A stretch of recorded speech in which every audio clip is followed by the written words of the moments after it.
Olá pessoal, bom dia, sejam todos bem-vindos ao nosso primeiro vídeo desta terça-feira e não foi por falta de aviso, vejam só o tamanho colossal deste desastre. O governo Lula acaba de anunciar oficialmente que o rombo nas contas públicas no ano de 2024 é ainda maior do que aquele anunciado anteriormente. E é aquilo, né galera, quando o PT dá um valor, a gente sabe que o valor real é muito pior.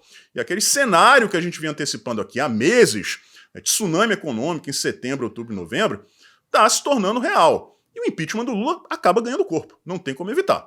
Vou trazer todos os detalhes aqui para vocês daqui a pouquinho. Antes disso, outras matérias. A primeira é sobre a nova narrativa da imprensa mundial contra o Donald Trump, que ele está velho demais para ser candidato. Até uma semana atrás, idade não era um problema, né?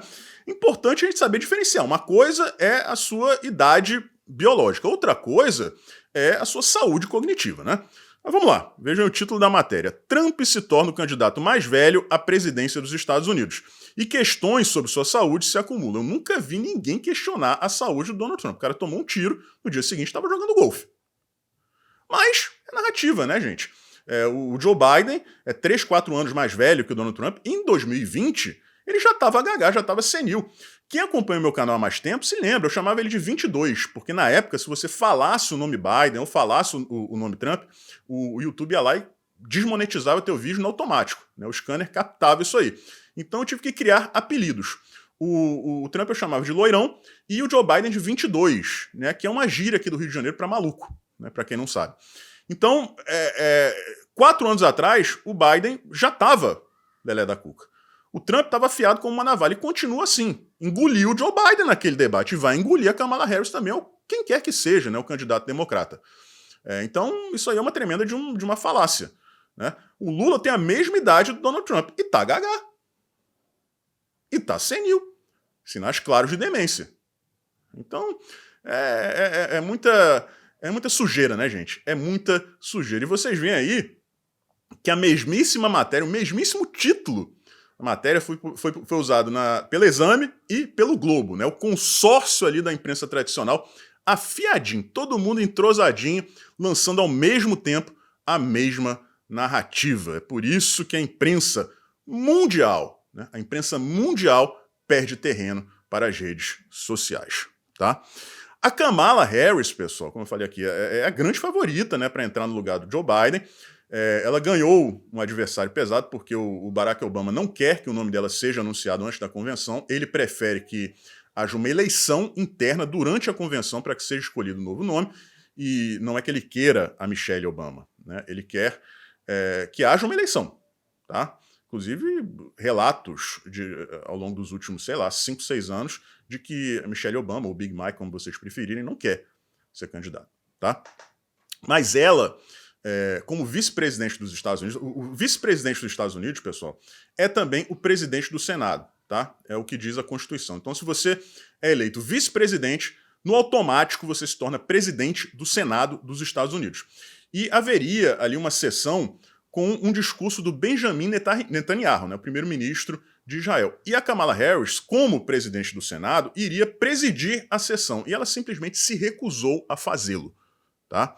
Então, vocês estão vendo que realmente o Partido Democrata, se for confirmado o nome da Kamala, migrou definitivamente para a extrema esquerda. Porque o Joe Biden, ele é, sim, né, um velhinho lacrador, mas ele foi caminhando nesta direção ao longo dos anos, porque a maré foi levando ele para esse lado.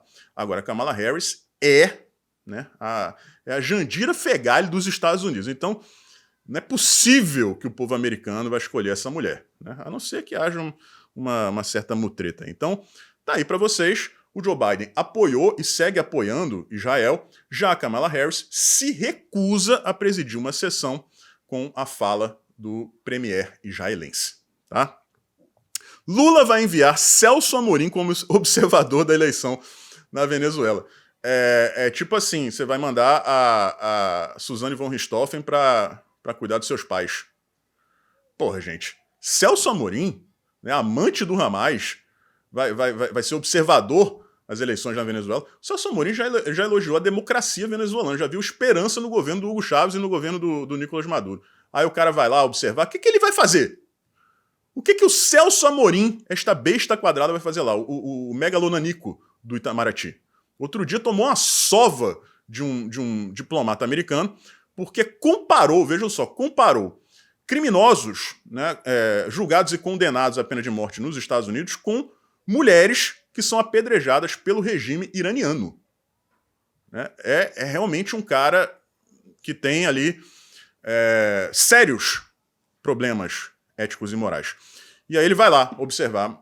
Beleza, né? Beleza. Celso Amorim vai garantir que as eleições venezuelanas sejam democráticas, né? Assim como o TSE, que também já tinha anunciado que iria para lá. Ó, maravilha, tá? Maravilha. Agora vamos começar aqui a falar desse governo. Vocês devem se lembrar que durante toda a campanha foi aquele negócio, Lula é o candidato verde, é o candidato que vai proteger a Amazônia, vai proteger os índios, as girafas, os hipopótamos, as baleias amazônicas. Né? Sarcasmo, né, gente? Vocês sabem. Mas, e o Bolsonaro não. O Bolsonaro era o cara que queria destruir, queimar a Amazônia inteira, acabar com os bichinhos, acabar com as árvores. Pois bem, desde que o Lula assumiu, a gente vem trazendo aqui repetidamente recordes seguidos de aumento de desmatamento, de negligência com a população indígena. E agora, 2 novos dados oficiais acabam de surgir. Eu vou trazer aqui para vocês. O primeiro, assassinatos de indígenas aumentam 15% no primeiro ano Lula. Mas não era o Bolsonaro que estava matando Yanomami? Não era o Bozo que estava aí negligenciando a população Yanomami, o povo nativo brasileiro? Mas como assim 15% a mais de assassinatos? Eles vão dizer o quê? Que são as mudanças climáticas que estão matando o índio? Pô, gente, aí não dá, né? Aí fica feio. Agora, veja a segunda aqui. 100 fiscais, tá? 100 fiscais, vírgula. Desmatamento dobra no começo de julho na Amazônia. Dá para colocar a culpa no Bozo ainda? Foi ele que tirou fiscais? Ou foi ele que não colocou fiscais? Vão dizer que em julho de 2024, mais de um ano e meio de governo, é culpa do Bozo? Não é possível que eles vão ter essa coragem. Que a Marina Silva vai meter essa. Ou vai meter a culpa nas mudanças climáticas. É mudança climática que não está contratando fiscal. O comandante do Exército, o Tomás Ribeiro Paiva, já disse que não dá para monitorar a Amazônia porque não tem mais helicóptero para as Forças Armadas. E vejam só, um aliado de primeiríssima ordem, dizendo que não tem mais como monitorar a Amazônia porque não tem mais helicóptero à disposição das Forças Armadas. Então esse é o governo que ia proteger o meio ambiente, ia proteger os índios, ia proteger a Amazônia. Inclusive está falando em exploração de petróleo na bacia amazônica. E eu não sou contra. Eu não sou contra. O Bolsonaro sempre disse explorar as riquezas da Amazônia com responsabilidade. A crítica da esquerda era não pode explorar nada. Tem que deixar a Amazônia como ela está. E aí? O que está acontecendo? Onde vocês estão? O Lula vai explorar petróleo na bacia amazônica, e tá aí. Os números de queimadas, mortes de indígenas, não param de piorar. Aí chega 2026, vai vir essa mesma conversa. Não, a gente vai cuidar do meio ambiente, o candidato da direita quer matar os bichinhos e os índios. E vai ter gente que vai acreditar, ou então vai fingir que acredita para justificar o injustificável, que é votar em ladrão. Né? Agora vamos lá, pessoal. O governo Lula estima rombo de 28,8 bilhões em 2024. Isso aí, pessoal, com um aumento de arrecadação absurdo por conta dos impostos do Taxade. Aí você para assim e se pergunta, meu Deus, como pode? Toda semana tem um imposto novo, uma taxa nova. Como é possível que o rombo esteja deste tamanho? Porque o Estado é pesado, os gastos são alucinados. Eu trouxe para vocês esses dias uma matéria do Economist, né, que é um portal de notícias britânico. E eles dizendo, o governo gasta como se fosse muito mais rico do que é o governo Lula. Tudo bem, eles vão lá, aproveitam a oportunidade para atacar o Bolsonaro, dizer que o cara é um populista, que ele, né, inclusive a gente acabou de tratar desse assunto, que ele queria destruir a Amazônia, né, que o Lula é um democrata. Beleza, passaram o pano no Lula, né, deram aquela escovada no Jair Bolsonaro, porque eles precisam fazer isso, né, mas estão dizendo que o governo gasta muito mais do que tem.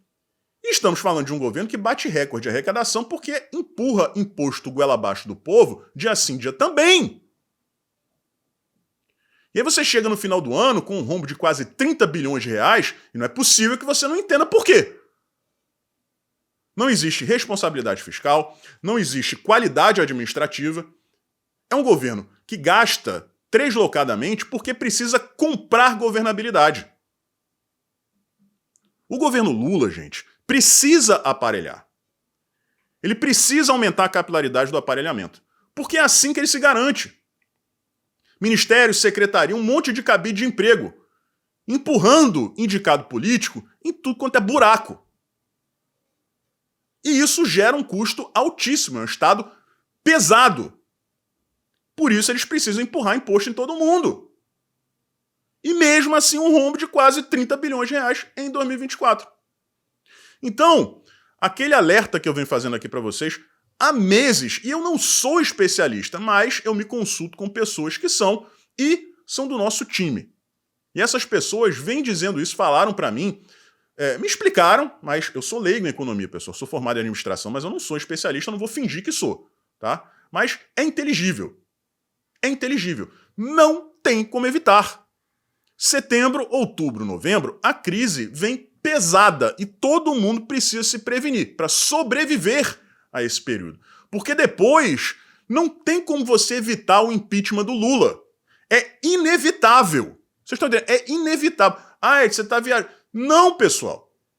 Eu não estou falando impeachment da chapa, não. E eu não estou nem falando que isso é melhor para o Brasil. Porque entra o Alckmin, vai passar aquela falsa sensação de paz e de tranquilidade. Isso é perigosíssimo. Perigosíssimo, tá? Eu tô só falando para vocês o que eu acho que vai acontecer e que eu nem sei se é o que eu prefiro que aconteça. O Arthur Lira já tinha dito lá atrás. Se você tem um governo que não tem popularidade, não tem governabilidade e a economia tá aos cacarecos, basta você cometer um crime de responsabilidade ali que não tem como fechar os olhos. Eu tenho certeza que essa altura do campeonato o Lula já cometeu alguns. Popularidade, ele não tem. Governabilidade, só pagando emenda Pix. E gastou tudo o que tinha para gastar até este mês, por conta das eleições. Não tem mais dinheiro para fazer emenda Pix. Quando a economia chega a esse ponto, que vai chegar nos próximos meses, é o cenário perfeito para o impeachment do Lula. E aí começa a guerra interna, porque o Alckmin vai se beneficiar disso. E aí acontece aquilo que aconteceu na época da Dilma. A ruptura entre o Lula, entre o PT, perdão, e o Michel Temer, o MDB. E foi aquele escarcéu todo e no final quem surge é o Jair Bolsonaro. Então, o cenário é esse, tá, pessoal? O futuro próximo é inevitável. Inevitável. Para eles dizerem que são quase 30 bilhões no rombo, é muito no rombo, né? De rombo é muito maior. É no rombo da gente, né? É porque o valor real é muito maior. Então, né? É isso aí. Tá? Foi assim que eles quiseram. E quando eu falo eles, eu não estou falando da maioria, eu estou falando de um certo grupo de pessoas. Agora, senta e chora e arquem com as consequências. Um forte abraço e a gente se vê por aí.